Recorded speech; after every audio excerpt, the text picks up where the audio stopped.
So check this out, right? You just getting started in business and you need some funding.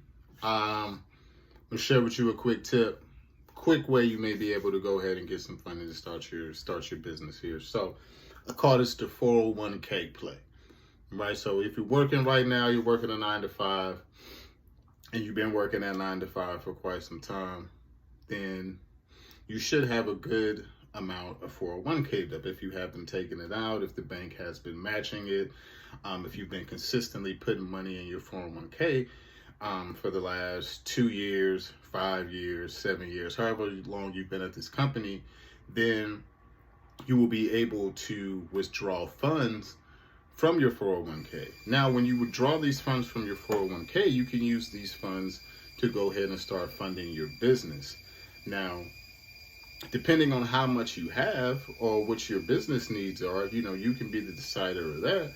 But some of you guys may have 5 grand sitting in the account, 7 grand, 10 grand, 12 grand, and you can use that money to go ahead and fund your business. Now, one of the things I do have to tell you is that this money is taxable. If you're not going to be using it like for a medical expense or and you have proof of that or whatever the case may be, you are going to be taxed on this money. So let's just say, for instance, you have $5,000 that you're able to deduct, right?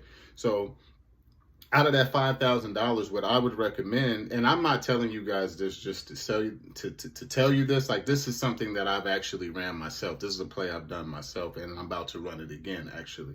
So let's say out of that $5,000, what you do is you take $2,000 of that money and you put it back for taxes. Now you have $3,000 to work with funding your business, or 5,000, 7,000, whatever have you. But now you have the money and the taxes paid, but now you have this money to go ahead and fund your business. I call it the 401k play. Sound off in the comments. Let me know what y'all think. So let's say you have an idea, right? And you want to start a business. You have an idea, but you're not really sure how to get it out. You're not really sure where to start. You're not sure how much it's going to cost. Like, these are all questions that I ask myself, first time being an entrepreneur. I've been doing this for a couple of years now. And, starting out in the beginning, there's just so many questions that I had. So, and then there was also some things that I wish I would have been told as well. You know what I'm saying? Some things that I wasn't made aware of, some things that I could have done a little bit differently, and how to handle some situations differently. But the first thing that I can tell you when you're first getting in, look, get comfortable hearing the word no. Get comfortable hearing the word no, because you're going to hear it a lot. You're going to hear it a lot. You're going to hear it over and over and over again. But that's what separates people from being, an entrepreneur and keep going, or just being like, okay, this ain't for me. But you're going to hear no a lot. And I want to say, at least for the first 3-4 months, maybe, I didn't get a sale. I didn't have not one client, and it was tough. It was like, man, what am I doing? Am I doing something wrong, man? Maybe I can't really do this. But what ended up happening, I was like, you know what? Let me go back to the drawing board.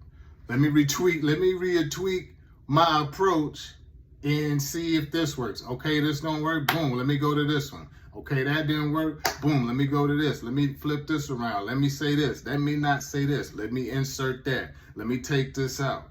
And I just kept trying different stuff. And then in the end, about midway through the 3rd and 4th month, I got my first client. It was a breakthrough. And I was just like, man, finally, it was just like, I couldn't believe it. You know what I'm saying? It was like an unbelievable type feeling. I was like, yeah, you know what I mean? Talking about me, you know what I'm saying? But if there's anything I could tell you, man, and you got to take it wholeheartedly. Get comfortable hearing no. But it's going to condition your spirit. It's going to make you tap into your creative energy. And it's going to be better for you in the long run. I promise you. But you just got to stick with it. But get comfortable hearing no, because you're going to hear it a lot.